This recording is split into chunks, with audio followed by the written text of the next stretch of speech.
Kung alagaan lang talaga ng maayos ang mga tanim, 100% yan, magbubunga talaga ng marami yan. So ganito lang mga ka-idol. Ito ay mga maliit pa to. So ngayong Sabado ulit, pwede na itong harvest. So yan.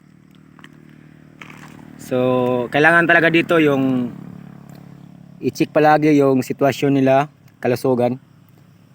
Kahit hindi tayo nakapag-spray idol ng 2 linggo, dahil po sa panahon ngayon medyo tag-ulan talaga, lalo na pag tuwing gabi. So may mga tips tayo kung paano pangalagaan ang mga talong na hindi medyo masira or madamage sa mga insekto or langgam mga ka-idol. So sa mga tips na ginagawa ko mga ka-idol, malaking bagay na yan para sa mga baguhan na nagsisimula pa lang sa pag-gardening or sa mga nagbabalak pa lang mga ka-idol. May mga tips tayo na tinuturo para talaga to sa inyo kung paano panatilihin.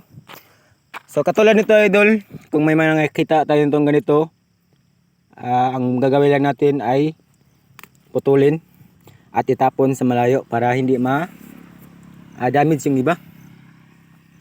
So nakita nyo idol, may mga langaw talaga yan. So yun, pag hindi tayo nakapag-spray, yun po ang unang maatake para magkakaroon po na siya ng shoot borer sa mga tinatanim natin mga ka-idol. So base lang po yan sa aking mga nakita or na-obserbahan sa aking mga alaga dito. Kaya yun, dahil po yun na nga, 2 linggo na hindi tayo nakapag-spray sa ating mga talong. May mga ganyan talaga idol na ganito. So yun po ang dapat nating i-check araw-araw para hindi yan makaka-damage mga ka-idol. Kasi pag kadalasan talaga pag ganito ang nangyari, ang kalabasan nito ay ganito.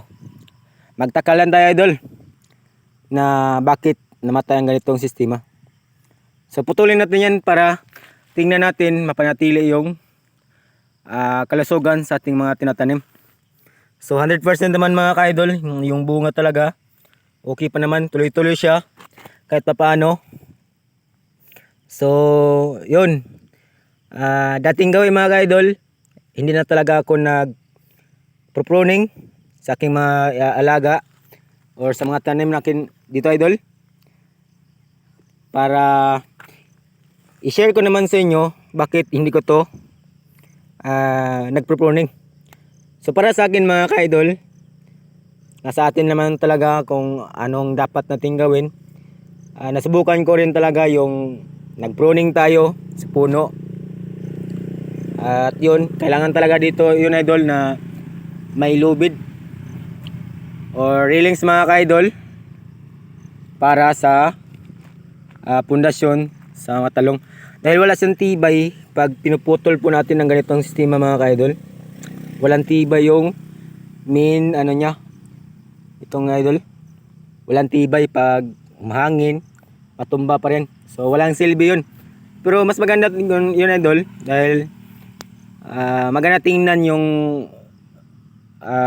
talong natin pag nag-Y pruning tayo. So sa ganito, kung tingnan nyo, okay naman siya. So ito ay mga maliit pa to idol. Ito ay quality. Ayan. So yun po ang ating gagawin kung paano.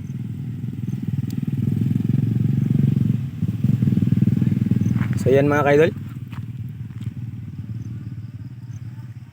tips na to malaking bagay na rin to.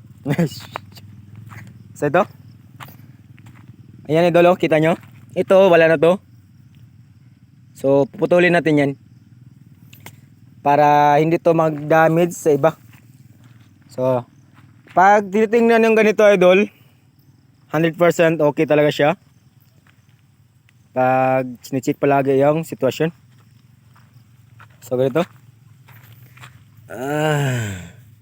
So ito idol, may mga inakit naman to na shoot borer, langgam.